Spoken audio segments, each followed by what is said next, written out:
I see you found our little hiding spot in the universe. Don't get too comfortable. This is a place where you will find those with an experience that's out of this world, or possibly deep within your life. I welcome you to the Oracles with James Tyson. Lean forward and listen.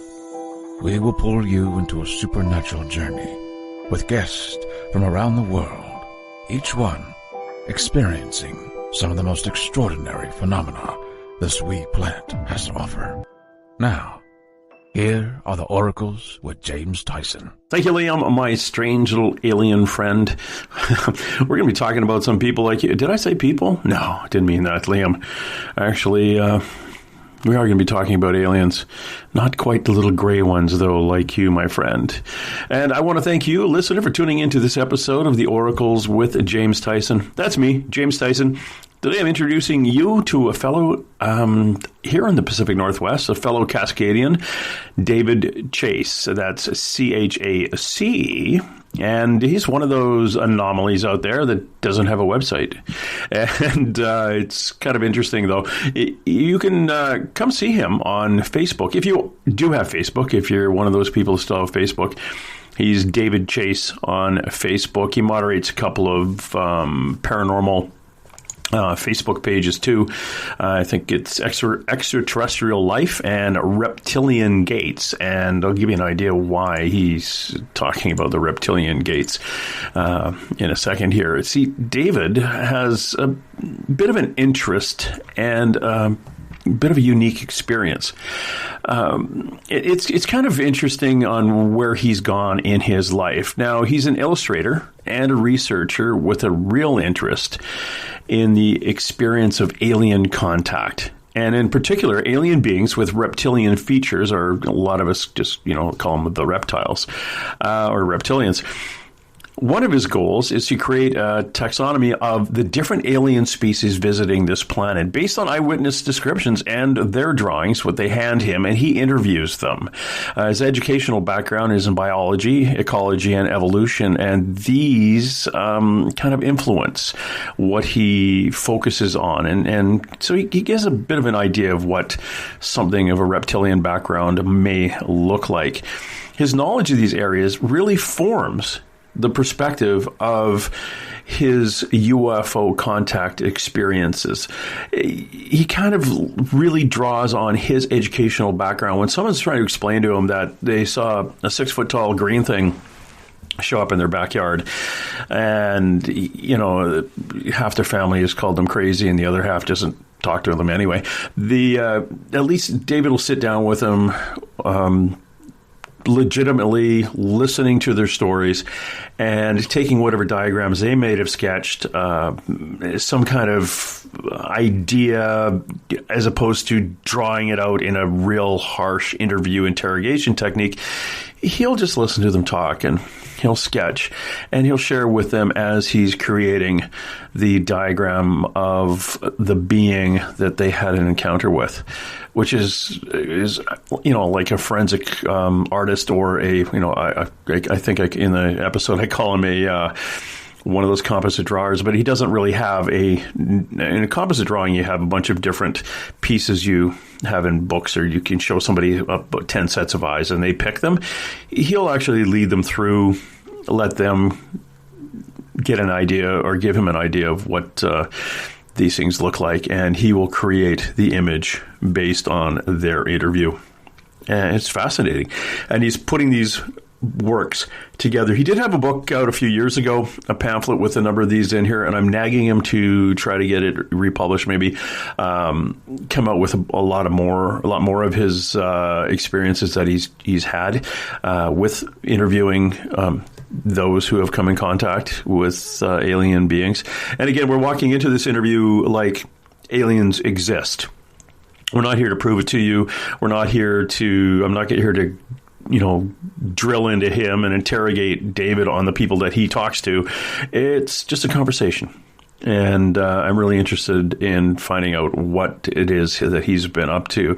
And he's been doing this for about 20 years. And we actually touch on an experience he had while he was at a camp back east, and his experience witnessed by a number of other people of a being or an anomaly or something that happened while they were on that trip. So this is my friend, David Chace, a forensic artist who specializes in dragging out those descriptions of alien beings that you may have encountered with.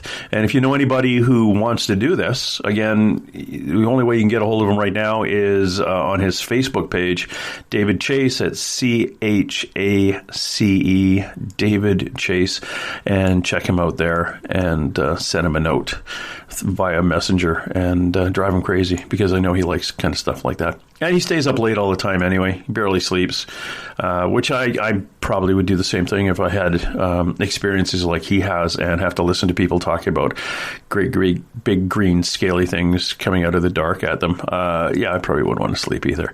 So let's bring him in. David, how are you? I'm good. Thank you. It was really nice to talk to you. I am up the I-5 here in the northern part of the Pacific Northwest, or in my case, in my country, the Pacific Southwest. And you were down in Seattle. That's correct. So we're Cascadians. Yeah. I grew up with J.P. Patches. You might be too young, but yeah, I don't remember him until hearing about him later when I was in my 20s. So. Oh, you missed so much, my friend. And for those listeners out there who don't know what we're talking about, it's the Pacific Northwest guy out of KVOST in Seattle's or Bellingham, where I used to watch them through, but it came out of Seattle, and it was a kids program, a guy dressed up as a clown, and it was hilarious when, we all had, I think every city in North America had one of those TV shows, and they were fantastic when you're a little kid. But JP Patches was our guy. This is what's really interesting about what you do, David, is, and we kind of touched a little bit about it when we're off air, is like you're like a composite artist where you go to the police and say, hey, I was mugged by a guy, and did the robber look like this? And they drew the picture, and you look at the stick character or whatever. But you actually been doing that for people who've had experiences with ETs. How the heck did you get into that? All right, well, first of all, let's say to go into I consider it's more like a forensic artist and not necessarily a composite artist, because a composite artist will they'll show the person images of eyes, nose, chin, etc., and then kind of put it together.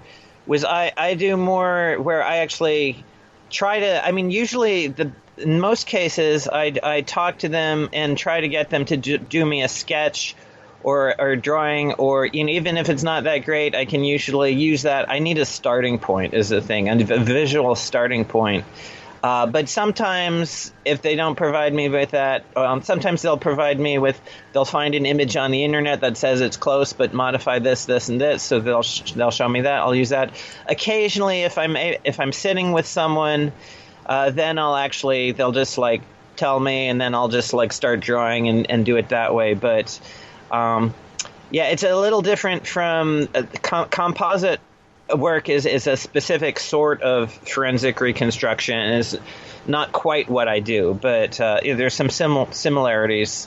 I kind of dabble in that as a form. But to tell you how I got started.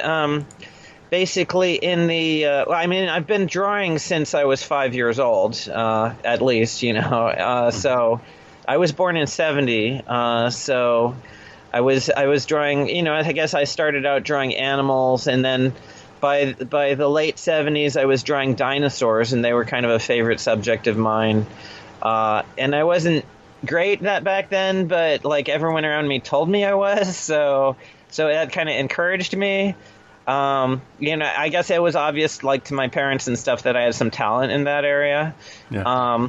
And then in the mid-'80s, I started getting interested in UFOs, and I guess I forget exactly, might have been 87. My dad took me to, I lived in California at the time in Monterey, and at Monterey Peninsula College, a researcher from MUFON named Tom Gates came and did a slideshow about UFOs, and my dad took me to that, and that's kind of when I really started getting into it. But I didn't actually meet any contactee, abductee, experiencer, anyone with direct experience like that until 1991 at UFO Contact Center International in Federal Way, Washington. And that's when I met Garnett Doonan, and she had encounters with a variety of different beings, and that's kind of how I got started. Oh, wow. Yeah, so it was quite a, I would say young age, but when you were, it's not something you just picked up in the last 5 years, so it's actually pretty good. You've had this much experience. Yeah, I've been working with experiencers since '91, but it's like I go is off and on. Sometimes I go into fallow period for several years. I mean, it was really intense from probably because at 91 I was still in college, so it was, and that was at UC Santa Cruz. It was only when I was coming up here to the Northwest during the summers that I would attend UFO Contact Center meetings in Federal Way, and I'd get maybe one or two each summer, I guess. But then 93, I got out of college, graduated with a degree, a Bachelor of Arts in Biology and a concentration in Ecology, Evolution, and Behavior. And that actually ties into my interest in extraterrestrial civilizations and the distribution of civilizations in the galaxy and what kind of beings are out there and so forth. But at that point, then I was able to join the local MUFON chapter, which is the Mutual UFO Network, as well as continuing to attend UFO CCI. And then later in the 90s, a gentleman named Terry Burris took over the group from Eileen Garut, who had been doing it. And then Terry's group was the Northwest UFO or Seattle UFO Discussion Group, but it was like a continuation with a lot of the same members who'd been meeting in Federal Way. And we were just meeting in Seattle, but it was like through that and through MUFON, I was able to meet a lot of experiencers, abductees, contactees, which words basically people who have had some sort of usually physical contact with aliens or extraterrestrials or interdimensionals or whatever you want to call them. Wow. And you've got quite a little on Facebook, as my tongue gets back to working here again. On Facebook, you have a couple of groups there. The Extraterrestrial Life has a number of your pictures on there. Yeah, I think that's the page set up by Eddie Mueller from Mexico City. He's really incredible. He's totally bilingual. He can speak Mexican Spanish perfectly and American English, and he can switch back and forth. He does a lot of what do you call it? He's an interpreter professionally, but he's also very interested in extraterrestrial life, so and UFO experiences and so forth. So he manages that page. Yeah, it's I kind of bounced over there and watched, or I just saw a couple of things you posted, and some of the art that is on there. As you're getting into this, and if people want to get a hold of you, and if they've had an experience and they want to explain what they saw to you, how do they get a hold of you? I guess the best way to contact me would be through my Facebook page, through Messenger on Facebook, and I will see.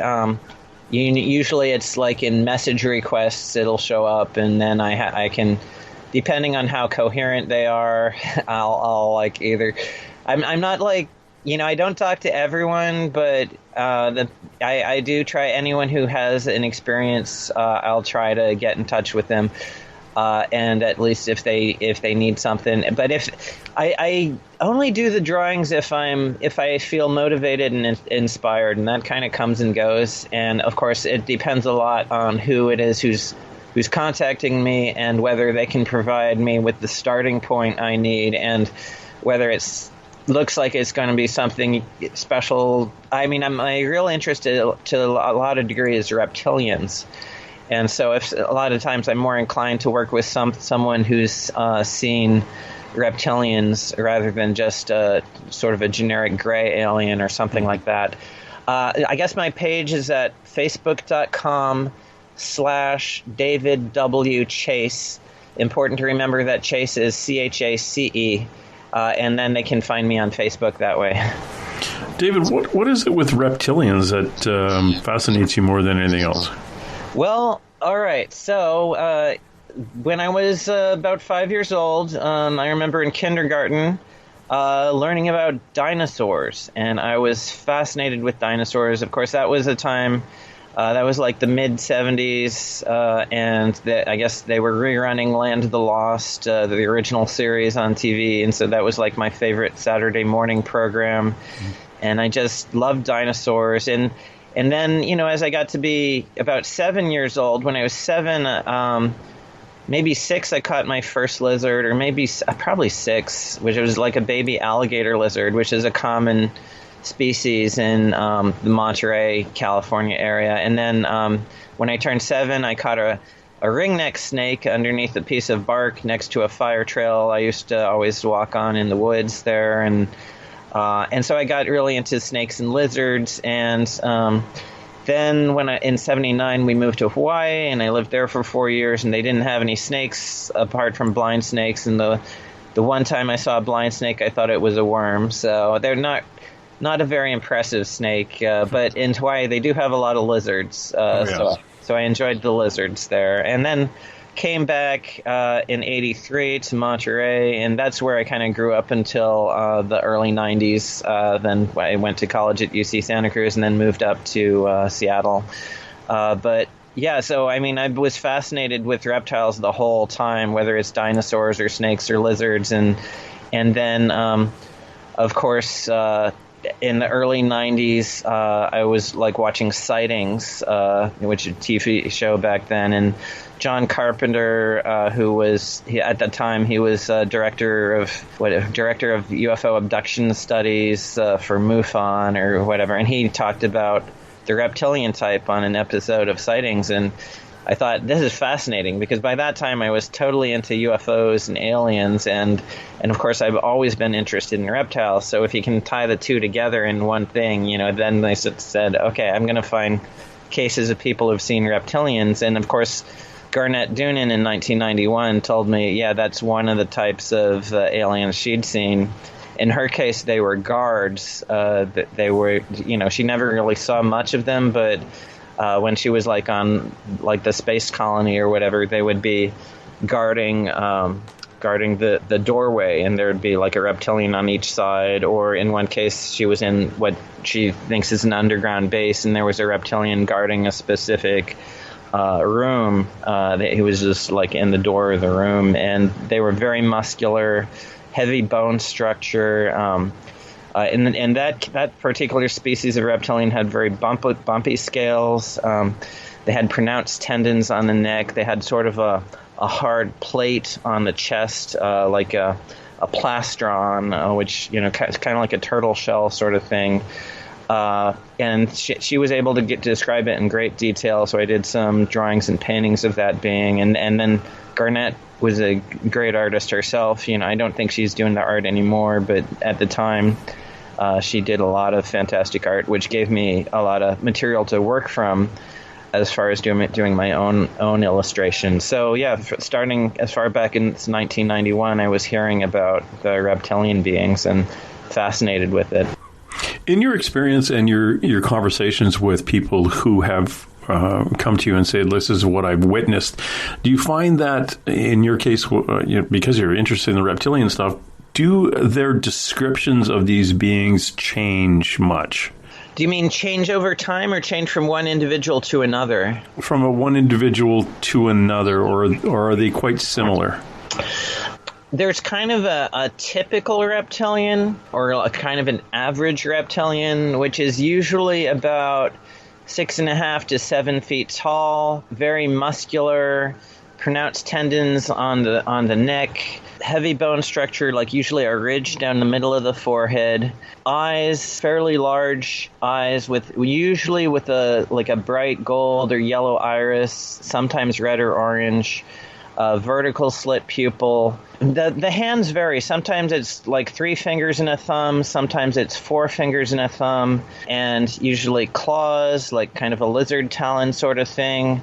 Or at least thick fingernails, and usually some webbing between the fingers. And that's sort of the generic standard reptilian, I guess. But there's a lot of variations. There's like dwarf reptilians that are only like 4 feet tall, tend to be thinner. Among even like the tall ones, they're not all the same kind of like super muscular. Some of them are more like just one witness described one as built like a water polo player. So, he's muscular, but he's not like overbuilt. Like some of them are described as linebackers or something. So, but very human-like build, and but lots of variations. The scale, the way the scales flow on the body, the type of scales, the pattern of the scales, the coloration, all of that varies quite a bit from one case to the next. So it varies enough.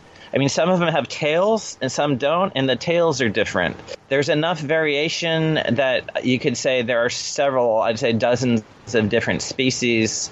So yeah, quite a lot of variation, way more variation than I was expecting when I first started looking into it, but still a lot of commonalities at the same time. A friend of mine who is a intuitive, and she sees things. Well, like some intuitives do, but she's part of a paranormal team out in West Virginia. She was out in that area, and they went to a location that was haunted, and she was standing outside, and while she was standing waiting for the rest of the team, a beam of light, she saw it out of the corner of her eye to her left, and she looked at this beam of light, looked at where it landed on the ground beside her, and a little reptilian about 4 feet tall appeared wearing a tool belt. And she said it looked at her, focused on her, took a deep breath, sighed, shook his head, stepped back in the light, and disappeared again. It was like it came down and was like, oh, crap, you can see me? And then it left. She said, yeah, this flipping reptilian with a tool belt. I don't know what the heck he was there to build or tune up or whatever, but he came in and was a little choked that she could see him, and he left. Yeah. And that was the first time she had seen anything that she would describe as extraterrestrial. Yeah. Well, one of the first illustrations to appear in the literature of a reptilian, I believe, was by Bill Hamilton, who was, I think he's down from Arizona, and he's I think both an experiencer and a researcher, and I think it was his experience seeing this reptilian, but there's this drawing he published of a reptilian that seemed to be wearing sort of a utility belt or a tool belt, you could say. So yeah, sometimes they appear like naked, which for them isn't really naked because they're covered with thick, scaly skin, and sometimes they'll appear in sort of a jumpsuit, or they may have a vest, or often a cloak or a robe or a cape, or sometimes just a belt. But the belt has come up in a number of cases. Have you ever heard about one showing up almost like in monks, like a monk robe? Yeah, that's actually fairly common. And I've heard different reasons, like one case, one of the most fascinating cases, individual I worked with in the 1994, I met with this person twice, and the description was, so this individual I was working with was someone who did hypnotherapy and was working with a woman who apparently had been having contact with some reptilians and was trying to get at what the experience was in this individual's home, and she was on the couch. He was working with her, and he saw the impression of a hand appear, like, I guess, on her arm or her shoulder, like an invisible being was there kind of holding her by the arm. And then, like, moments later, this being materialized, and it was a hooded being wearing, like, a monk's robe. Of the color was what was it? It was kind of a red, how did he describe it? But kind of a purplish red color. Mm-hmm. And the being had its arms folded across its chest. The head was bowed and looked just kind of like a monk standing there. Although when the being first appeared, there was like a crackle in the air, like static electricity. And there was a rush of air, maybe rushing out of the place where the being materialized. And also a stench, he described it as, I think, rotting fish. Then he engaged in a conversation like, are you a master teacher? And the being spoke apparently out loud rather than telepathically with a very kind of hissy, gravelly voice saying, you may address me as such. And then he said, are you of the light, of Christ light? And the being remained silent. And at some point, the being lifted the hood off her head, and because it was a female reptilian, and opened up her robe, and underneath there was like a vest, and had something of a look like a Roman soldier in terms of something of the way the robe hung off the shoulders, but the being kind of was very muscular, and we learned that her name was Ruby through whatever their communication was. The being at that point kind of tried to instill fear in him, saying, "You cannot fight what you cannot see," and so he was studying her basically and trying not to give her fear, even though that's what she was looking for, and he realized that he was kind of trying to stand his ground. And I forget exactly how the experience ended, but after a few moments, I think Ruby just disappeared. I think that's kind of how it ended. Yeah, definitely like a monk's robe.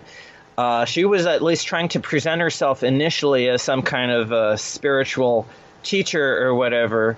But whoever she was, she had some kind of she was very protective, and maybe even possessive of the woman who the therapist was working with, and was trying to say, "Hey, back off! This is my property," and trying to scare him. But that didn't work. And I met with him a couple times in '94, and the second time was after he had just done a regression on himself. I mean, I forget if he was regressed. I think someone else regressed him, but just to kind of clarify the visual experience in his mind. And so when he came to the door, his first words were charcoal green gray. And because he gave a vivid description of the color of Ruby's, her skin, it was like a dark color. He described it dark like an alligator.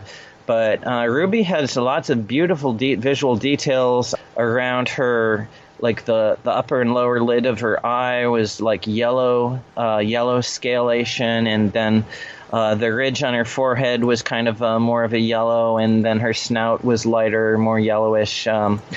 And then I think her chest was lighter, more towards the yellow. But then as you got to her shoulders and her scalp and so forth, you got into the dark charcoal green gray colors. And she had smooth scales, a little bit of sheen to them.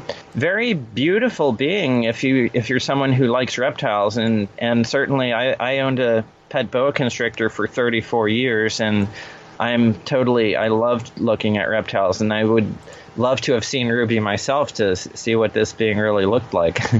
I was down at the Alien Con in Los Angeles in June of 2019, and I do a thing I call a stand-up reading, where people will come to me, and if I look at them, I'll have a family member come through, and I see them on my right, which is their left. And on their right, on my left, I see what I describe as angels. And it was the first time at the conference where I was actually seeing beings about a car length behind them. And they were big. They were big, like shaman-looking beings, primarily with people from Central America, Mexico, and Southwest indigenous population, Native Americans. One of the people, and this was really not disturbing, but it was very interesting, because the being that showed up a car length behind them was about 7 feet tall, and what I described them as is like wearing a monk's robe, but it wasn't like a floppy hat. It was like in a V shape, like where the face would be in it was like a big empty black diamond shape. So the head was very big, very tall and kind of pointy, and this thing was a diamond shape. And I was explaining that to a very well-known psychic who had worked for the federal government in the United States, worked for the FBI, and working for families for missing people. And she said, "Oh yeah, that's a reptilian. That was an ET." And that's what it was doing. It stepped in like as to say to me, "Okay, what are you up to? Like, what are you doing? Passing what are you doing with this girl?" It didn't say that, but I had this feeling he was kind of stepping, he or she or whatever it was stepping in as more as a protective being to this person. But I didn't think of it at the time as an ET, and that was pointed out to me later. But it was. She said, "Yeah, it was a reptilian ET that stepped in." And I went, "Oh, that's fascinating. I've never seen that before." And which then she ridiculed me. I said, "Yeah, probably you have. You just give them different names. You just assume that they're some kind of human being or something, or large human shaman, but they're most likely an ET of some sort."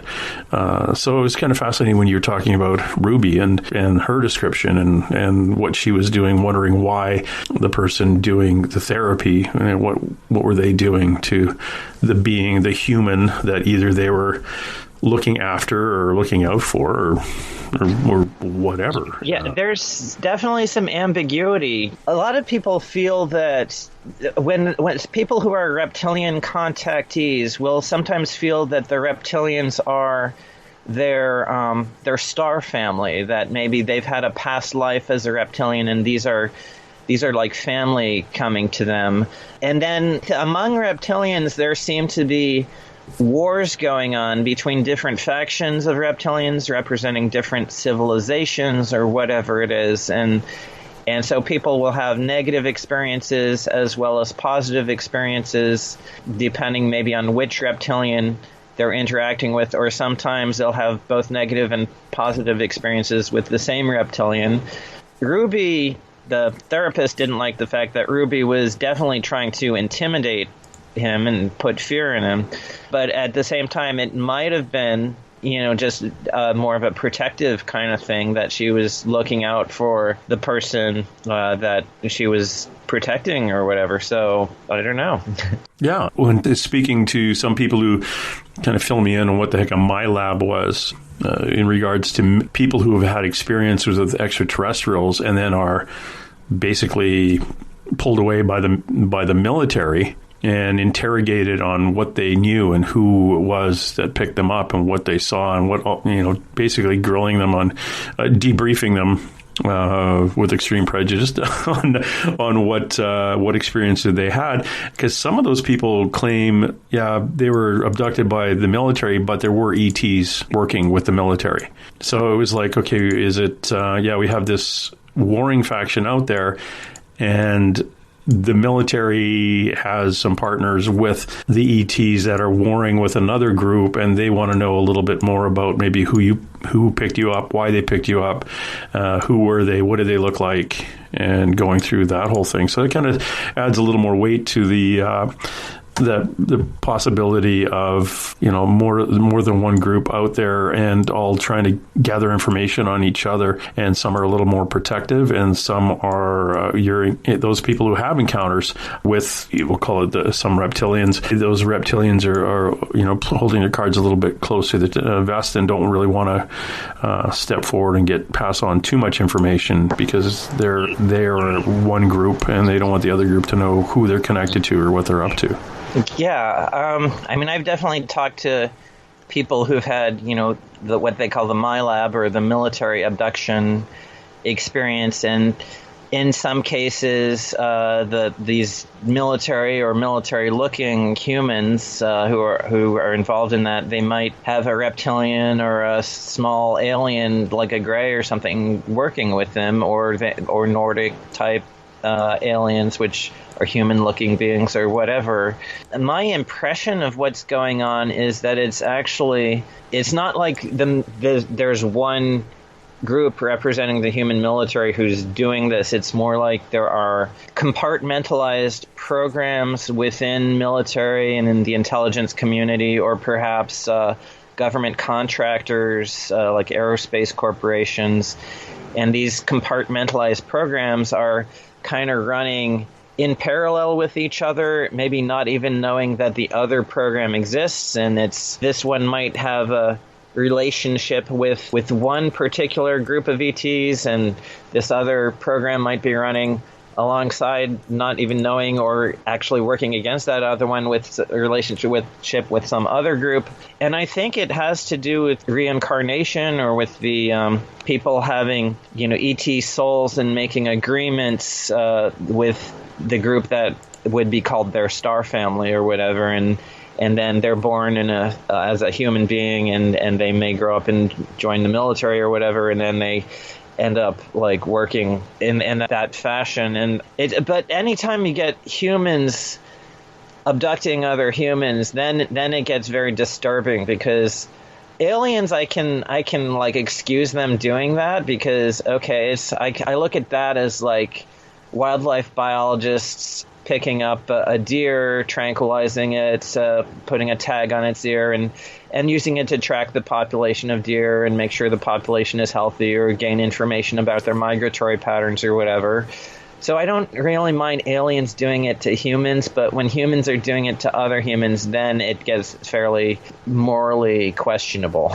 Yeah, you're also dealing with the morals of the aliens themselves. It's what they're up to in partnership with a small group of humans, or what maybe our governments have decided to kind of throw their sponsorship in with one particular group of aliens, hoping that group are the good guys.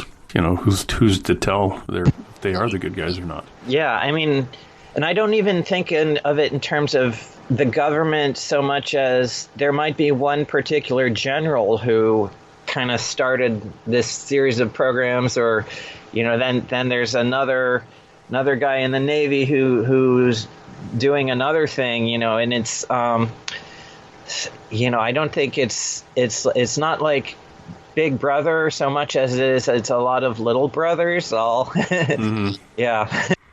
Well, that's one of the things, because I worked for the federal government for 28 years, and one person's conspiracy is another person's policy. From the outside looking in, you're saying, oh, this is a big conspiracy, they're keeping this from us. And on the inside, you're going, yeah, it's our policy to keep it from you. So the people working within the machine don't see it as a conspiracy. They just show up to work and say, "Oh, here's our book. This is our policy on dealing with the media or dealing with people, or the privacy of files and file sharing." And that policy has always been in place. If you're in the Mounties here, policy was always considered a guideline, but you'd still get crap when you broke it. And you say, "Well, you said it was a guideline." Yes, but that's only when you're following it. When you break the policy, then we're going to dump on you. We never thought of it as a bad thing. And if you didn't like the policy, you could always write up a new one and hand it in and say, things have changed. We don't really have to do that anymore. That was 50 years ago. It's now this year. And, what do you think about it? Oh, okay, that makes sense. That was in a book 50 years ago. No one really pays attention to that anymore. But policy and conspiracy, holy cow. Whether these isolated groups, these smaller groups are factions within a government or within an organization, are keeping everything broken down in cells away from other groups, or the main government, let's say. Maybe they're doing that for a reason. Maybe it always was that way. It worked. That was the policy. And, it comes down to that whole blanket need to know thing. And a lot of this stuff, it's nice to know. It'd be really cool to know. But if one person out of 10 said, I can handle it, and I demand you release it, well, that's only 10%. The 90% might friggin' flip when they find out Gorn from Star Trek was actually a real thing. And which is funny, because when I think of the Arena episode in Star Trek and Kirk fighting Gorn And you look at that in the lizard suit back in the day. That looks like a lot of the drawings that you would probably do. And great, now I'm not going to get that music out of my head.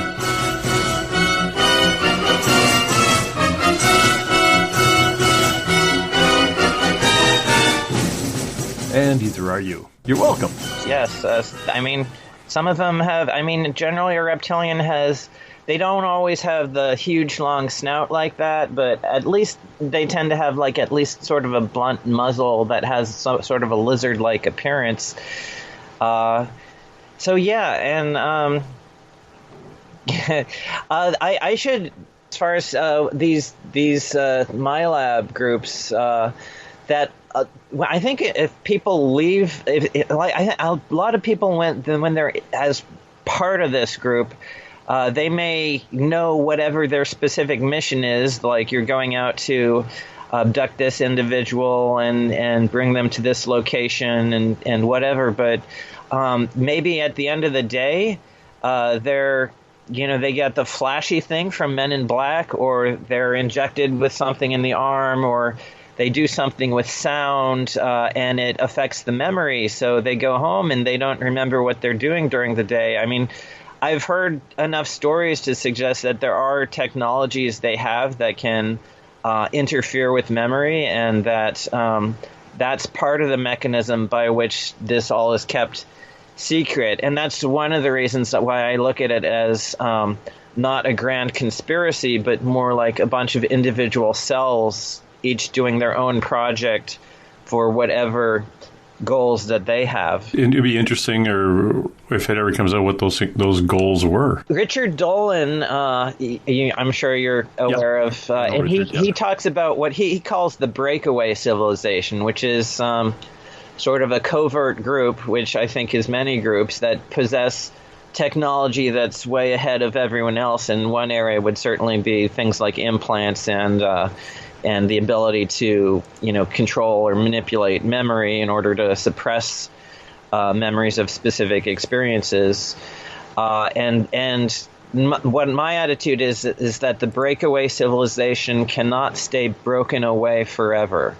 That eventually, this stuff is going to come out, and so whatever projects they're working on, whatever research they're doing, that will become available to the wider human civilization. And exactly how that's going to happen, I don't know, but there's a lot of things that are changing really quickly with the development of artificial intelligence and so technological development in so many areas that eventually, that all is going to, a lot of it anyway, is going to come out as far as what has been going on. Yeah, I remember there was a fellow named Randy Kramer who claims that he was spent 17 years on Mars and 3 years on the moon. And for the breakaway civilization, I think there was the 3 ways to recruit you. Some were taken, some were asked, and some were made, which was kind of spooky. They were... that's one of the things Randy Kramer were talking about. Even Laura Eisenhower, great-granddaughter President Eisenhower, had a chance to talk to her a couple of years ago, and she thought she was targeted even before she was born. And, somebody had asked her if she wanted to go off to work on a base on a planet sometime at some point, and she turned them down. Interesting. Very, very interesting. And yeah, I know I had a real brief conversation with Richard about this at one of the conferences I was at. It was very, very interesting getting into that and trying to figure out if where we all fit in the great scheme of things, whether we're just Earth itself is just a big petri dish of an experiment, and then there's some picking and choosing on who they're going to take from this petri dish and go off and start again. Yeah, I mean, there's a lot of stories about Mars and a lot of contentious claims, and I'm skeptical about a lot of it, but at the same time, I know there are people who've had, personal experiences. There's a woman I know who's had what she sort of like, I guess through hypnotic regression, answers coming about her reptilian family having some connection with Mars in the past. I mean, I don't know if Mars was ever a thriving biosphere like the Earth is today, but I certainly consider it's possible that there's been activity up there for a long time. But again, when I hear a lot of stories, I have to be very skeptical and it would just admit that we don't know what's really going on. We just have clues here and there, and then there's human deception, and then there's actual reality, and that is something that over time, eventually we're going to Mars. We'll do we'll start doing some digging there. Maybe we'll find something that says, oh, well, look at this. It's the remains of the base from like 50,000 years ago or something like that. So like, there were beings here. It'll be interesting to see as the space program continues moving forward, what we can actually learn. But there's so many claims now about, Richard Hoagland has his thing about the face on Mars, which I feel is just kind of an eroded hill after the better photos of it came out in like the late 90s. But, you don't know. There could still be something up there. Oh yeah, there could be, and now we get more and more into the ideas too, and the talk about parallel universes, parallel dimensions. There could be something there right now. We just don't have it within our ability to see it, because we see things at a specific spectrum. So maybe when you're there is something you may bump into it as you're walking, and you just don't physically see it. And which is one of the things I was going to talk to you about too, is you had an experience. One of the things that you had an experience with back in 2015. Tell my listener what you bumped into, what you experienced. All right. So there's a conference back in, I attended in 2014, 2015, and 2016. I spoke there in 2014. I did kind of my slide presentation about the different types of aliens, and I believe that's still available on YouTube for people who want to watch that. It's a great way to kind of see my drawings and everything I had to say about the basic categories of aliens. But so after the conference is over, the organizers would invite some of the speakers and friends to go to a house on a lake there in rural Maine. And so at the lake house in 2015, I was able to spend like a whole week there. And towards the end of that week, there was the September 3rd, 2015, there was some rain in the morning. It's been fairly humid, but it wasn't too bad that day. But then in the afternoon, I guess it was around 1:30 p.m., so next to the house is a gully, a wooded gully, and Audrey, who kind of organized the conferences, because she called us out of the house onto the deck there to see what was happening in the gully, and there was a tree that was coming down. And the funny thing about how the tree was falling is it was almost like there was an invisible force like twisting at it or pushing and pulling it, and it was coming down like in stages, kind of to collapse across the gully. And then so around 2 o'clock, Audrey and her twin sister and I were like sitting at the rim of the gully, and there were other witnesses as well, but we were looking at, the tree was almost on its side at this point, and we were looking at it was like bushes, but it's actually the top of the tree there down in the gully, and it looked like an area of branches on the tree would sink down and then spring back up again, and then a few feet away, like it would like crush down again. And the impression I had was something like a gorilla was like jumping from one area of the branches to another.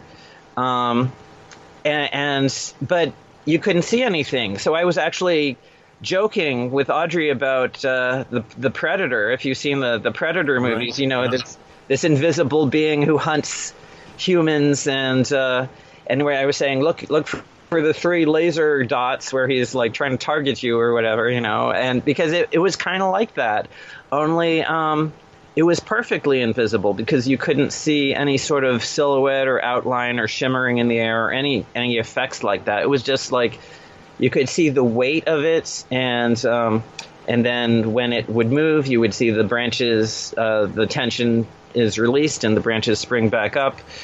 So that was around 2:00. We kind of, you know, went back into the house, and at that point, if I'd just gone home and that was the last thing I'd said, I would say what probably happened was the tree was coming down and there were some branches caught under other branches, and maybe a branch would snap and then the branches would spring up, and so it created the illusion that there was some invisible thing hopping about in the branches. But that's not where my experiences ended. On that afternoon. So I worked with Debbie to do, Debbie's Audrey's sister. I was working with her to do an illustration of an alien that she'd seen, some years before, I believe. And then while I was working, I guess I was sitting with her on the deck, and Lee, who's this funny guy from England, he went down into the gully with Raquel, and they were like sitting down there watching something, and I didn't know exactly what they were seeing. But then I hear Lee comes running up out of the gully, shouting, "Bloody effing hell!" and that something had really spooked him, and so I was my curiosity was piqued at that point. And then a little later, you know, after I finished doing my drawing with Debbie, I went down there where Raquel had coaxed Lee to come back, you know, telling him, sit there, respect it, you know, don't be afraid. And so as I was walking down there, now by this time it's around 4:20 p.m., and I was walking down into the gully, seeing Lee and Raquel sitting there. It looked like they were watching something in the bushes, which again is really the top of the tree that had come down. So I was just a few feet away when I see this large movement in the bushes or the treetop there, and I say, you know, not out loud, but in my own mind, I say, so they've just been animal this whole time. Looks like maybe there's a raccoon in there, or, you know, I know there had been a porcupine that wanders around the property sometimes, so maybe there's a porcupine or something climbing in the branches. So I'm looking to see the animal because I should be able to see the animal, and I'm not seeing it. So, well, I know from the size of the movements I should be seeing it. Okay, so maybe it's something smaller than I thought. Maybe it's a squirrel, or maybe there's a bird in there. And I'm looking, and I'm not seeing even a squirrel or a bird. And so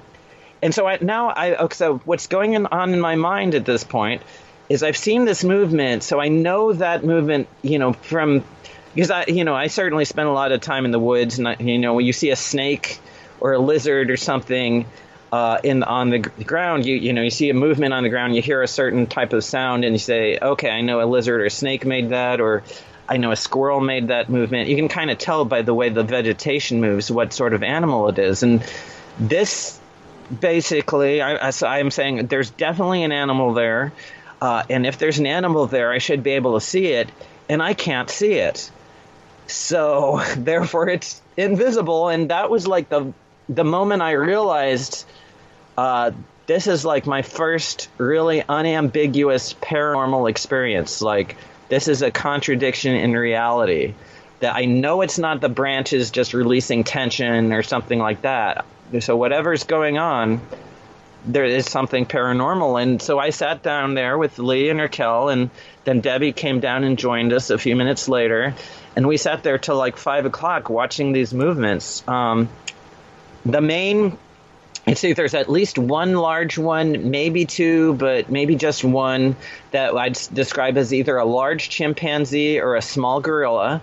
that would like jump from here to here. The branches would sink down. You'd see it definitely has weight. It has physical strength. It can shake the branches.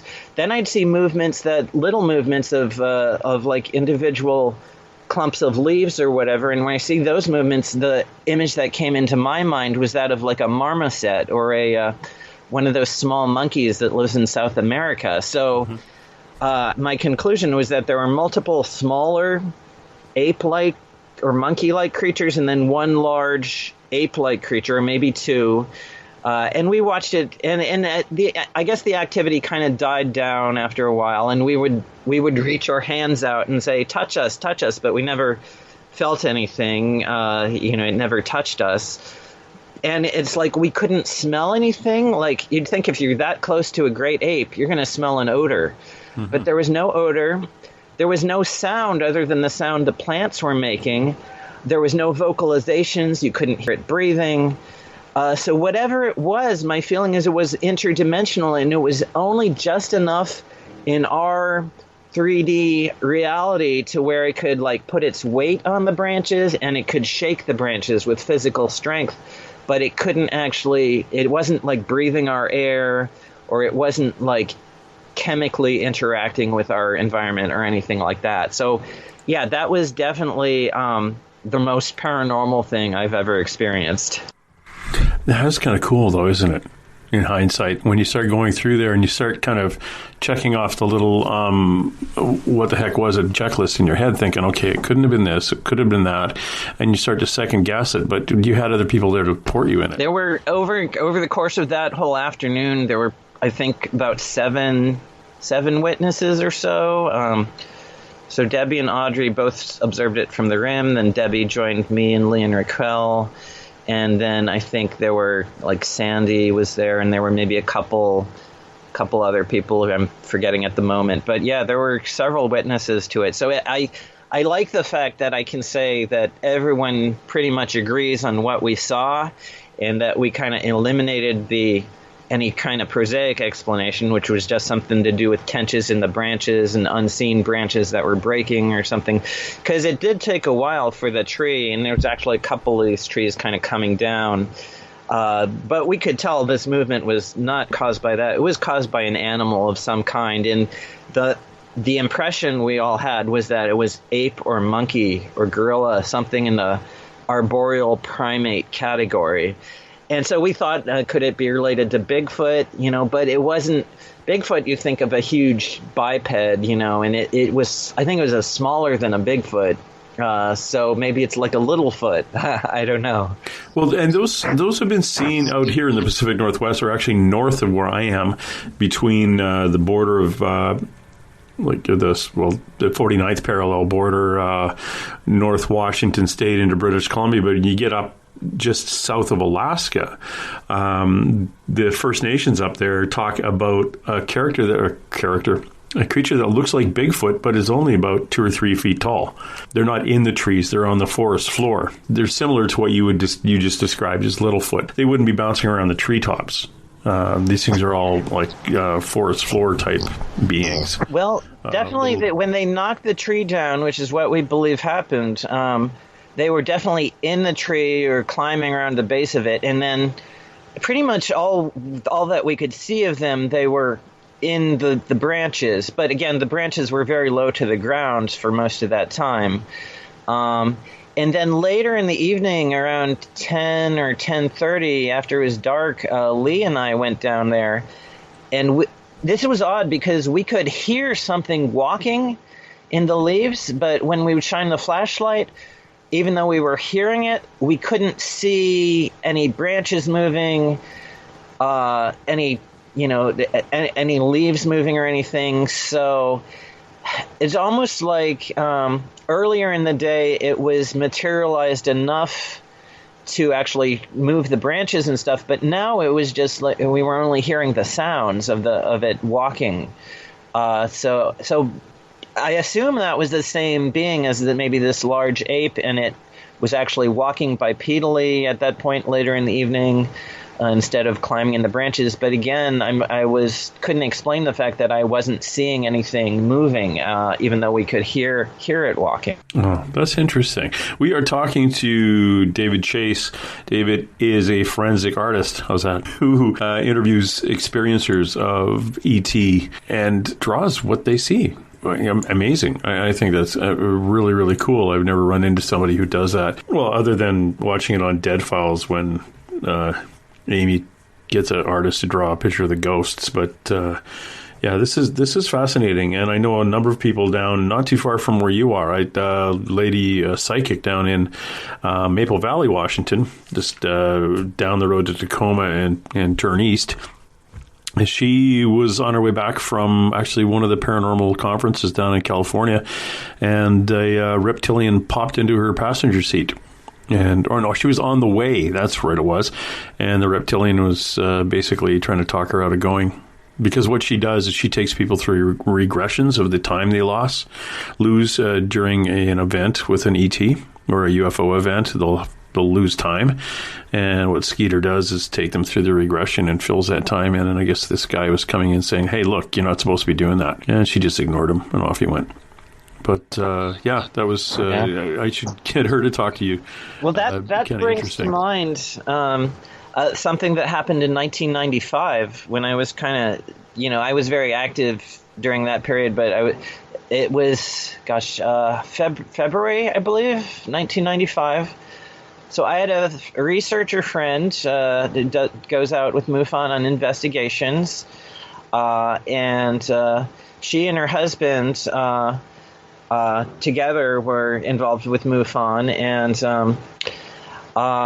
so I got a phone call, I guess, during the middle of the week, and I have the dates somewhere, but I don't have that handy, but I believe it was in February of 95, that she had an encounter in her bedroom in the middle of the night with these beings. Like, I believe there were 4 of these beings, maybe 5, that we came to call the football heads, because the head was shaped kind of like of a football standing on its end with kind of a cone shape at the top and sort of a pointed chin.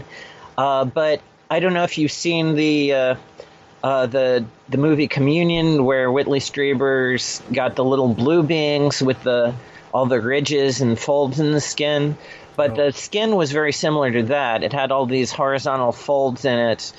And the eyes, in 95, she described the eyes as having round pupils. And later, I think in 2012, I went back and talked to her, and she said she remembered them as vertical. So I feel like some aspects of the memory maybe changed over the intervening decades, but in any case, I did take notes and do drawings back in 95, and the being, basically what had happened is that she had a dream that night in which she and some other people were driving out to do a UFO investigation and interview a family who'd seen something. And then aliens showed up and stopped the car and were reaching into the car and grabbing her by the arm, and they were telling her, don't go to do this investigation. And then she woke up out of the dream, and the aliens were standing around the bed, these football head beings, and then I guess the leader one, who was wearing a robe, whereas the other ones were wearing sort of like jumpsuits, was trying to stare into her eyes and tell her to, don't do the investigation, telepathically, and then she was telling them, disengage yourself from me, disengage, and she was trying to not look in their eyes, and she felt like this heat, it felt like they were heating her up somehow, and it was like she was gonna catch on fire or something. But after some period of time, I guess they just disappeared. And then she went into the bathroom, and her face was red, flushed, like a sunburn or something. And then she talked to her husband, I guess, in the morning or shortly after that. And then He said he'd gotten a call after she had already gone to sleep from Peter Davenport of the National UFO Reporting Center, saying that had been this sighting in Maple Valley, and Peter was asking if they could go out and do an investigation and meet with this family. And that corresponded to what happened in her dream, and then the following weekend we did go out and attempt to interview the family, but the husband wasn't cooperative. The husband wasn't there at the time, but like 2 or 3 of the witnesses were minors, were the children, and then the mother was there, but the husband didn't give us his blessing. So after talking to them for a few minutes, then he called and basically said, well, these MUFON people have to leave. And so we didn't do a full investigation, but we did. I was able to do like some drawings of where there was a craft, a couple of different craft, and some military planes that came in that were like trying to chase the UFOs away, and that the children had seen some sort of alien in the field, although it didn't look like the football heads. So I don't know if the football head beings were like connected with the beings in the craft, or if they were an adversarial group of aliens or what. But the football head beings apparently were trying to discourage MUFON from doing this investigation. But of course, you know how MUFON is, and especially this friend of mine. So we didn't let that deter us. But ultimately, it was human concerns. If you're working with minors, you need the blessings of the parents. So we did have to abort. But it's interesting. It does say how they can enter your dreams. They can show up physically, although a couple of the beings were standing like partially superimposed through the bed. Like they seem to be solid there, but they could be partially phased out. Like when people talk about the little grays walking through walls and furniture and stuff, I guess it's similar to that. Yeah, I was talking to somebody at one of the conferences, and their abduction was thwarted because the two or three grays would be on each side of them in a bed, and they would raise the person up like they were going through the ceiling, but they weren't doing their job properly because the human, wasn't going through the ceiling. He would keep bumping into the ceiling, and then they'd have to bring him back to close to the bed and go try again, and he'd hit the ceiling, but for some reason they weren't able to pull this person through the ceiling. I guess like it was common. I know a woman who had basically the same experience. In this case, I think she just remembers seeing the grays standing and I guess they were like partially materialized, like they seemed to be semi-transparent or something from what I remember. But she was basically stuck up against the ceiling, and it was one of those popcorn ceilings where they put in the little pellets or whatever to break up the echo. And so it kind of hurt that her face kept ramming into this popcorn ceiling, and like the grays were there like kind of telepathically saying, oh no, she's not going through. What do we do? What do we do? And they didn't know what to do, because they just have like one little job, and they're not, it's usually some taller gray somewhere up on the ship who really kind of is the mind behind the supervisor or whatever. The little grays, they just go fetch you, and they don't know how to handle every situation that comes up. Oh, crap. Wait, Tom, you didn't bring that thing. The thing that makes them go through the roof. No, I thought you brought it. No. Yeah, kind of like that. That was very interesting, the way this fellow was explaining it to me. I pictured in my head these very confused little aliens, like, what the heck? This is supposed to work.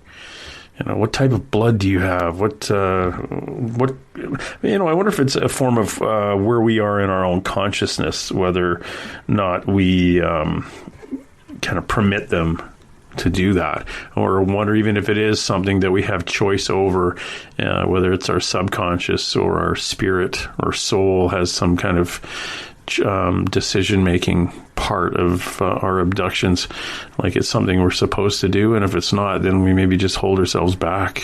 Who knows? I always say we'll find out when we're dead, and don't want to ask too many questions while we're living, because we might find out. and then they'll take us because there's no use being here anymore. I figure we're here to experience the not knowing, but part of experiencing the not knowing is trying really hard to find out. Oh yeah, I've been the last little while. I've been thinking about a guy named Jim Mars, an author that I interviewed, and he wrote a book on JFK and the assassination, which the movie, back Oliver Stone's movie, was based on, and huge conspiracy theorist in regards to JFK, and passed away a couple of years ago. And I kind of smiled to myself when I heard he passed away, because I thought, well, yeah, now. Like you've been since 1960s. You've been going full bore on trying to drill down in what happened and getting all sorts of information that pulls you in 10 different directions away from what the story is from the government. But now you're on the other side. Yeah. You've got access to the books. He's got the answers now. Yeah, and it's like, damn it! If I can only, I want to go back and do another book, which is bizarre. We're talking to David Chace. He is out of Seattle, Washington. If you want to talk to him or chat with him about some stuff, he's on Facebook. I'll nag him before the end of the show to write a book and to create a giant website, which will cost him hundreds of dollars a year for no apparent reason.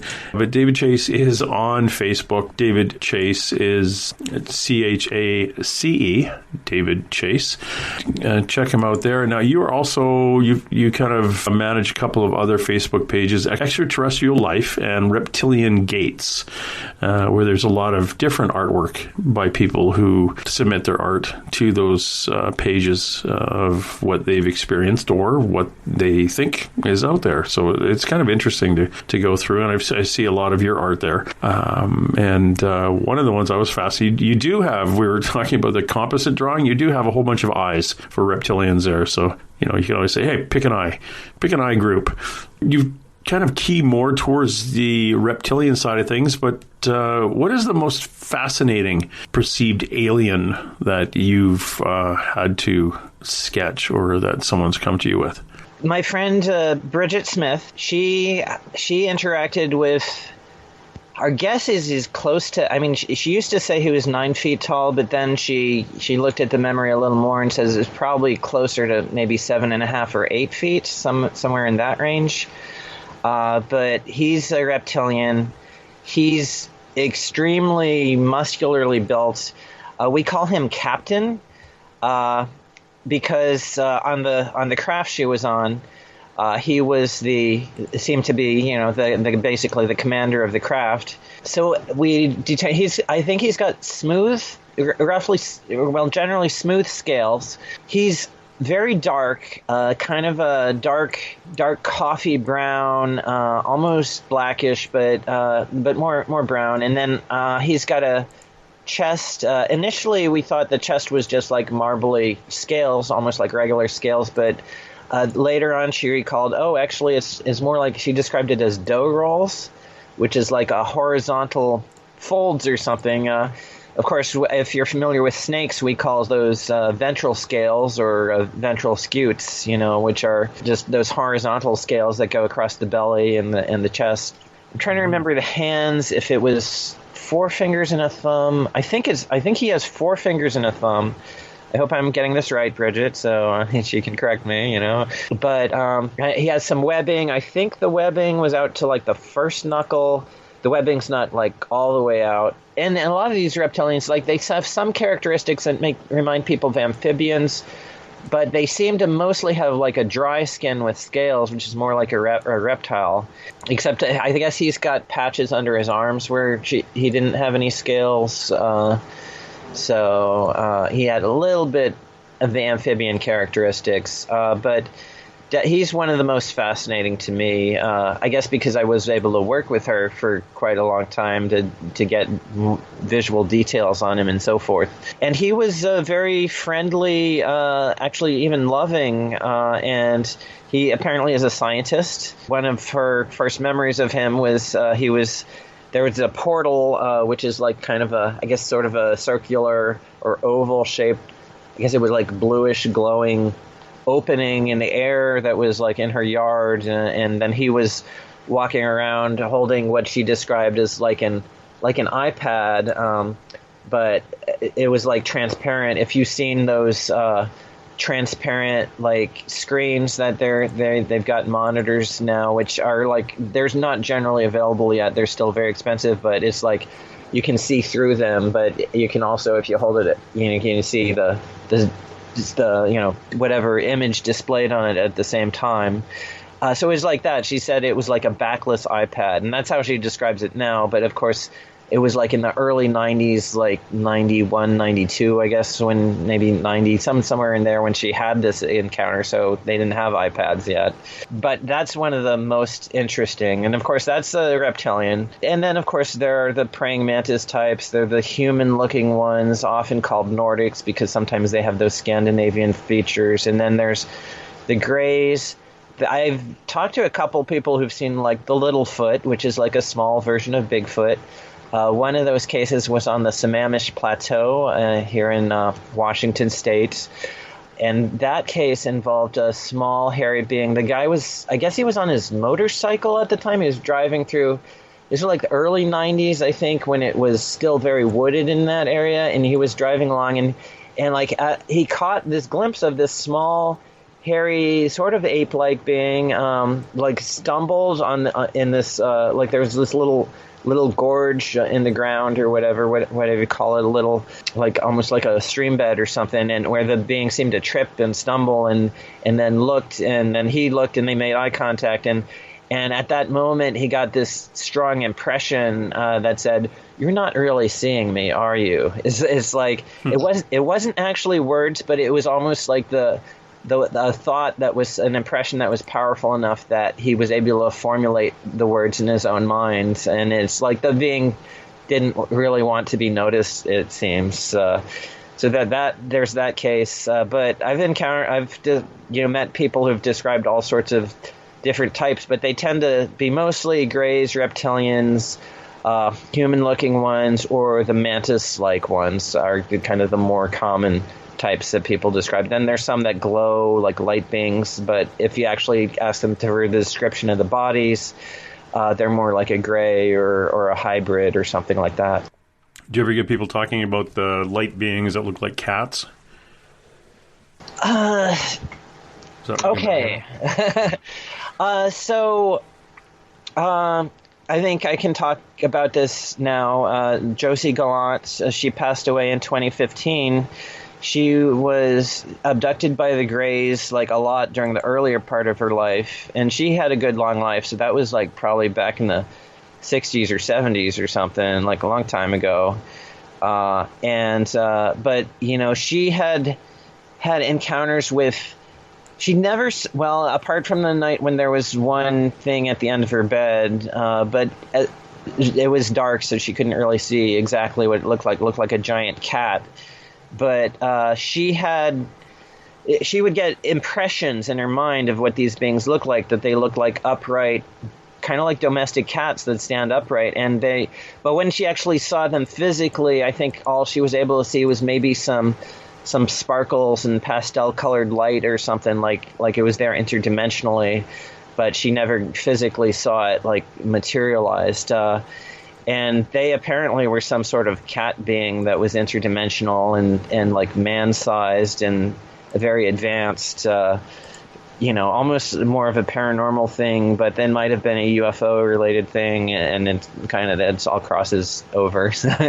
There's a whole other race of ETs. They're Lyrian, Lyran, and they look like lions or cats, but they're bipedal, and they're typically standing at the foot of your bed looking at you. And I've heard about those beings before. My thing though is if I have not come across enough cases where, I don't think I've ever met someone who's actually seen one of those beings in the flesh.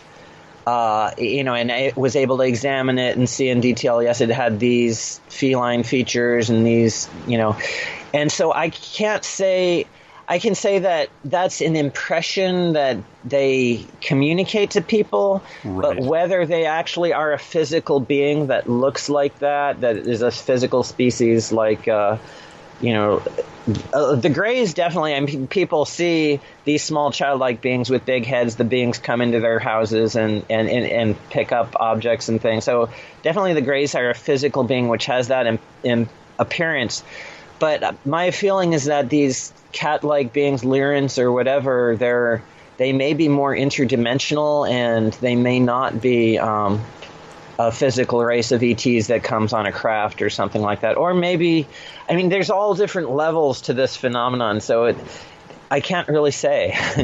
No, and that's the interesting part, is we can't really say, and it's speculation, but it's a lot of fun to, when I talk to people who have had experiences with these, and I was just talking to a ET experiencer she's been carried off numerous times since she was a little kid, and she was telling me about, and she's also a psychic, and she was also going through. Oh, what was it? We were going through all the different beings. Her name is Maisha Johnson, and John Stone. Sorry, Maisha. I know her well, actually. I mean, I used to attend her groups, and that's kind of when I first got to know Bridget Smith, when we were both attending those groups together. Yeah, she's the one who really got me pointed in that whole Lyrian kind of thing, and the interdimensional and the moving. And I talked to a girl years ago, Akiane Krameric. Now, Akiane, very, very interesting story. And one of my podcasts, I do two of my podcasts, is a 2-part interview with Akiane. Aki, at the age of 4 or 5, what was it, 4 or 5? 5. Let's call it 5 now because I can't remember. She grew up in an atheist family, no Bible in the house, homeschooled by her mother, and kind of living, literally in a little farmhouse in Illinois, at the corner of a cornfield. And she got up one morning and told her mother that Jesus came and took her up into space. And her mother's like, where did you get that name from? And what did this person look like? And at the age of 4 or 5, she was drawing, she drew about at the level of a 20-year-old. And she said, well, I can draw him. I just need the model. And at the age of 8, believe it or not, it was a carpenter working down the street at another farm, and heard that, Akiane was just looking for a tall guy, chestnut brown hair with a beard, or dark brown hair and a beard. And he knocked on the door and said, hi, I heard you're looking for a model. And she looked at him and said, yeah, you're the guy.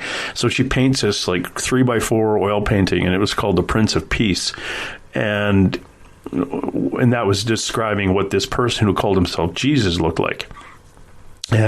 Other things, and she'd been interviewed on Good Morning America and Oprah and all these other shows, and of course they talked to her about, this is really nice and very spiritual and Christian and the whole bit. And of course I'm off on a tangent going, so did you see anything else when you go into space? Oh yeah, there's a whole bunch of light things, glowing light beings, and they had the faces of cats, and we got off in this whole other tangent, and missing time, and I said, have you ever missed time, around 10 hours? And she goes, yes, I have. In fact, I was told I was gone for 10 hours. And when I walked out of my bedroom, the FBI and the police were there, and they were all, gobsmacked. And I walked out of my bedroom. They said, where have you been? And she said, I've been asleep in my room. And they said, no, you haven't. We got policemen looking for you for 10 hours. Well, in my dream, I went up into space, and it was with these light beings. And so I kind of said, and again, she's still no television, no radio and things like that in her home. And just as she was when she was little, she didn't know other people had those experiences too. And she's a binary genius. She's a genius at oil painting. I think I have her book, actually. Yeah. I have a lot of art books and stuff, and I think she does some really fascinating images. Yeah, she did images from space on one of these trips that she goes on at night, and she has an image painted of the universe, but from a point of view, you have to be outside like on the other side to look at. It's like looking back. If that makes, am I making any sense? Because I'm moving my hands around to give you the demonstration here. Of course, you can't see it, but yeah, she painted a picture of the universe, our universe, from an angle that you would have to be looking at it from the outside, looking in, which you can't get. Yep. And yeah, so there's clues. As we in the police community would call it, that's a clue of something a little further out there than anticipated. But again, she was talking about these beings, almost orb shaped, but they had the faces of cats. And that's why I was asking you if you ever had but again, I wonder if there is that difference. Like Lyrians, or these lion cat-like beings, don't abduct people. Yeah, well, so, I kind of, when I was starting out in like the 80s, I followed a lot of Bud Hopkins research. And of course, he always talks about, well, how in the cases he was dealing with, about 80% of them, people describe some sort of grays. Not all the grays look alike, but in a particular case, they typically look alike, except that they might be tall ones and short ones. But he did mention, that there are other types. I don't think he ever came across a cat-like one, but he said, well, in a small percentage of case, we have the human-looking ones, or the reptilians, or the ones that look like a giant praying mantis. But I think some of these, he preferred the term UFO occupants, because it was pretty much always a UFO, a craft that would pick someone up, either they'd walk onto it, like as if compelled somehow, or else they'll levitate through the ceiling and be put aboard that way. But I have a feeling maybe these cat-like beings, like the ones my friend Josie Gallant had seen that seem to be interdimensional, that maybe they're not a solid being that comes in a craft that then lands in a field or something, that maybe they're interacting with us on some other level. But I do think in Akiane, you talked about her missing time and how, a lot of people have had this experience often when they're children, like when their family's looking for them for maybe a whole afternoon and they're missing, and then they'll just show up and they don't remember being gone. And so I think it's those sorts of physical situations that ground some of this in physical reality, even though we don't actually have a body of an alien that we can point to or something. Still, it's all part of so many physical circumstances are involved with these experiences. Well, I was on a craft and I had a needle go into me, and now I have a needle mark, that kind of thing. So, I think that all gives a stronger evidence for it. And yet it also bleeds over into all these kind of spiritual kind of things, things where it's almost like spiritual beings are communicating with us, trying to maybe start a new religion or something like that. I mean, it makes you think, oh, maybe that's how some of our religions got started, with interaction with these other beings. Well, if you Google a Lyrian or alien lion, you're going to get pictures of those Greek gods, Egyptian gods that are, a human with a lion's head. And, so it kind of begs the question, well, is, back in the day in Egypt, is that what they were, were they actually having communication with these things that looked like people, but they had the head of an ibis or the head of a lion or whatever animal, jackal or something that they had at the time. The Lyrians they're called the star seeds, star seed children in alien races. But is that because it's just something? It's easy for us as 21st century humans to put them in that box, because we're just not open-minded enough to go the next mile yet. Well, I don't think we're in a place to understand. I mean, we can understand that now we've actually discovered exoplanets, planets of other suns, and we know that there's thousands of planets out there. And so we can understand that, yes, on some other planet, life evolved and and they develop technology. Maybe they built spaceships. So when then we see what looks like a spaceship showing up in the sky, we say, well, that must be a craft from another world. But they've been apparently interacting with us for so long, and then you can look at things like, I don't know if you've read Raymond Fowler's books on the Andreessen affair, Betty Andreessen Luca's experiences.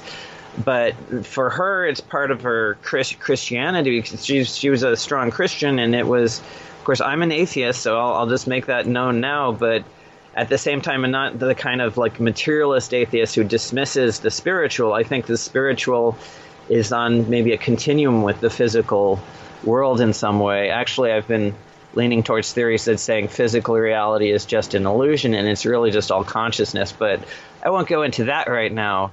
But yeah, there's definitely that this has been with us, with humanity, for a long time, and it borders like people and Betty Andreessen Luca. She, in her experiences, the beings would come and they had a little device that could induce an out of body experience, and then she would go up out of body and interact with beings, and she would turn into a light being, and other people would be there in the form of a light being, and then it reminds me of a case another researcher, Joe Lewell's author of The God Hypothesis and one or two other books on these UFO encounters, talked about a case where some of these reptilians would leave their body, and outside of their body people would see them as a light being. So it just makes you wonder, about what the connection is with our history of religion and spirituality and so forth. Yeah, it's absolutely fascinating, and it's just we perceive we get an answer for one question, and it just opens a door for 300 or 400 other questions right after that. I find it fascinating. You were talking about. Oh God, his name just totally escaped me there for a second. Bud Hopkins, late Bud Hopkins, who again, he was an artist, and he was a painter, sculptor, and very prominent in talking about alien abductions throughout his time. And again, one of those guys who knows the answer now because he passed away a couple of years ago. But his interest and because of his popularity with or his fame really with art, he did have a really good audience. And when I want to say a captive audience, and when he started talking about the alien abductions, he really brought that out and got that a little bit more mainstream than it had been for many. Well, it had been, and very, very interesting guy in his life and his experiences. His one of the things I want to touch on again, going back to the reptilians and the various reptilian races. One of them, which I've always heard being a little bit more very, very strong and kind of guarding being, was the side of the reptilians called the Draconians, or Draco. Does that make sense? I'm not really overly familiar with the races, but that one seemed to be more of like a one that would be a guard or a higher vibration being. I've heard the term before. Now, problem is there's so many. Yeah, and when you talk to you talk to like a channeler, and they'll give you one categorization. You talk to a contactee over here, they'll give you another categorization. You talk to another channeler channeling a different entity, they'll give you another categorization. So, the term Drac or Draco or Draconian, it means different things to different people, and you might be describing 10 different alien races, and people are just all calling them Dracos or whatever. So it's important that in my research, I usually try to stick to the physical description, because at least from a biological standpoint, my background is in evolutionary biology, so I know that at least a particular species on Earth, like if you take a garter snake, it has a certain pattern of scales on its head. It's got certain kinds of scales on its back. It's got a certain anatomy, color patterns, and so forth. So you can distinguish species by that physical description. But if you have a name and then different people kind of giving their own take on it, it's very hard to actually pin down. So I just say there are at least dozens, hundreds of different species, even among reptilians. From the variation I've seen, it seems like dozens of different types. And I don't know what they all are. I can tell you that this type looked like this, that this person saw, and this other one looked like that. But so yeah, be careful. My advice to everyone is kind of be careful with getting too caught up, taking too literally one particular individual's way of classifying the races, because you'll find other ones that contradict that. Yeah, I guess, again, being human, we want to put everything into a box and we want to label it so it's nice and neat, and we can say this is what this is and that is what that is, and that's it. No, because it's a sense of control. It's, and the loss of control, or the perceived loss of control, is what stress is. Yeah. We don't want to be stressed out with aliens. We just want to control it. You have to find that place inside where you're just at peace with not knowing all those things, because if you're not at peace with not knowing, then you'll fool yourself into believing that you know. That's what I do every day when I get up. Okay, maybe it is a little bit. We've been talking to David Chace. He is out of Seattle, Washington. Please, if you have any more questions for David, because I know he just wanted to stay up all night long answering your questions. Please, see what I'm doing to you? If you go bounce over to his Facebook page, David Chace, that's CHACE, and his Facebook page has what is it? It's a picture of... Oh, it looks like the plateaus up in Washington State area. It's tumbleweeds. Or it's actually Colorado, but... That's Colorado? Okay. Or is it Utah? I think it's... I forget now. Actually, I could probably look at it right now. Yeah, but in any case, I think it's Colorado or Utah when I was traveling in 2005. But yes, just as facebook.com/David W. Chace. Chace is CHACE. I'll try to get back to people, but it's again, I don't always get back to everyone, and it may take me some time. It just depends on how overwhelmed I get. Yeah, and please buy his book. Oh no, you haven't written it yet. Oh, never mind. I did have a visual guide to alien beings that I self-published in 1995, and I sold that for a few years, but I kind of stopped with that one. It was just a kind of a collection of notes. And I know there's a lot of people who still want it, but, whether it'll ever come back, I don't know. I kind of doubt it. Because eventually I'll get something else out. But again, I have to... Yeah, I'm waiting for the inspiration and the motivation to happen. And the stars have to line up just right for that. But eventually, there probably will be another book. Yeah, I was going to say, because I'll give you a heads up, because it's coming.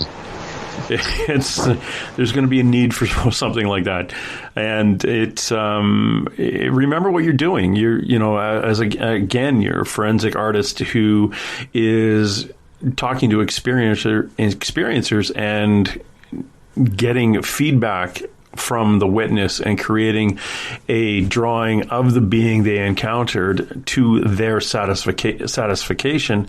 Is that a word? Satisfaction? Satisfaction. That's the word. Oh, my God. Satisfaction that it was the being that they actually saw. So your notes and your drawings mean a lot for people who haven't seen it, or maybe have, and feel a little bit of comfort when they know somebody else saw the same thing and they didn't get eaten, or they're not going to get eaten next Wednesday, kind of thing. So, there is a market for that. There is a interest in that out there. Let me refer people to some YouTube. I just did a quick search. I typed in David Chace aliens as three words in YouTube. I remember Chace is CHACE. There's one I see came up, interview Brenda Astorino did with me called Visitor to Earth with David Chace Part 2. Probably if you click on that, it'll you get to part 1 as well. The one I'm probably most proud of, it says Experiencers Speak 3 David Chace. And that one is my 2014 presentation, lasted about 52 minutes, where I show a whole ton of my artwork and describe like all the major types of aliens that people have talked about with me. There's interviews I've done. There's a couple from Journey with Brenda Roberts, which that was public access television from the 90s. So those are my really early appearances. Probably must have been around 95, 96, 97, sometime in there. There's an interview on Disclosure Now with special guest David Chace. So there's a few things. You type in David Chace and aliens, and you'll find some things on YouTube. And then after you've watched that, then if you have questions, come to me. Or, if you want to come to me on Facebook, you can do that. But those are some ways to learn more about my work. Perfect. Well, and thank you much for your time, David. Next time I'm down in Seattle, we'll hook up for a cup of tea somewhere and flip through some of your pictures. It'd be really interesting. That's great. I love doing these interviews, so thank you for having me. Watching you while you sleep all alone.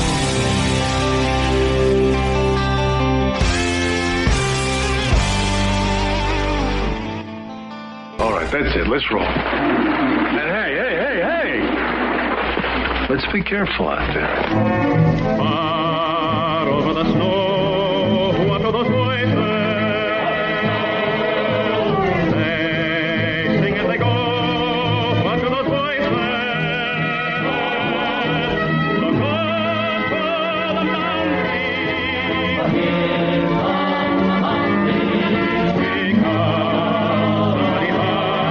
Because somebody better hide through the hail like a pack of angry wolves on the trail. Dead or alive, we are out to get you, dead or alive.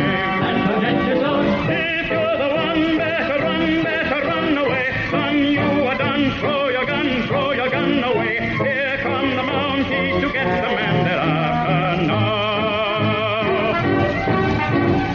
Run through the hail like a pack of angry wolves on the trail. Dead or alive, we are out to get you, dead or alive. If you're the one, better run away. Son, you are done. Throw your gun away. Here come the Mounties to get the man they're after. No!